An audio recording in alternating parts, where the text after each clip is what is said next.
कोल्हापुरातील राजारामपुरी परिसरात राहणारा एक 13 वर्षीय मुलगा आज दुपारी 12 वाजण्याच्या सुमाराला लॉ कॉलेज चौकातील आपल्या मित्राच्या दुकानात बसला होता। यावेळी या परिसरातून भगवी वस्त्र परिधान केलेले 2 भिक्षेकरी चालले होते। यावेळी या परिसरातील रिक्षा व्यावसायिक मनोहर इंगवले यांना भिक्षेकरीही मुलांना पळवून नेत असल्याचा संशय आला आणि त्यांनी आरडाओरडा करायला सुरू केला। त्यामुळे या ठिकाणी मोठा जमाव जमा झाला। जमावानं या दोघा भिक्षेकरांना पकडून ठेवलं। याची माहिती मिळताच शाहूपुरी पोलीस ठाण्याचे पोलीस निरीक्षक अजय सिंदकर यांच्यासह पोलीस कर्मचारी घटनास्थळी दाखल झाले। पोलिसांनी संशयित 2 भिक्षेकरांना पोलीस ठाण्यात आणलं। समीर जोगी आणि सोहेल जोगी अशी त्यांची नावं आहेत। पोलिसांनी त्यांच्याकडे चौकशी केली असता त्यांनी आपण मूळचे उत्तर प्रदेशचे असून सध्या मिरजला राहतोय, कोल्हापुरात येऊन दररोज भिक्षा गोळा करून उदरनिर्वाह करत असल्याचं पोलिसांना सांगितलं। दरम्यान पोलिसांनी त्यांची अंगझडती घेतली असता त्यांना काहीही आक्षेपार्ह असं आढळून आलं नाही।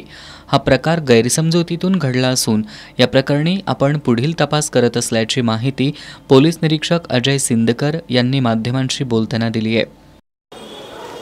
भिक्षा मागण्याकरता फिरत असताना मिळून आले तर त्यांच्याबद्दल तिथल्या स्थानिक लोकांना शंका आली म्हणून मनोहर मधुकर इंगवले यांनी त्यांच्याकडे त्याचं नाव पत्ता आणि त्याचं आय कार्ड विचारलं तर त्यांनी त्याला व्यवस्थित न सांगितल्यामुळे ते तिथून घाबरून पळत सुटले होते। त्याच्या मागे हे 2 लोक गेले आणि मग त्यांना तिथे जमावाने ताब्यात घेतलं होतं आणि पोलीस स्टेशनला आणले।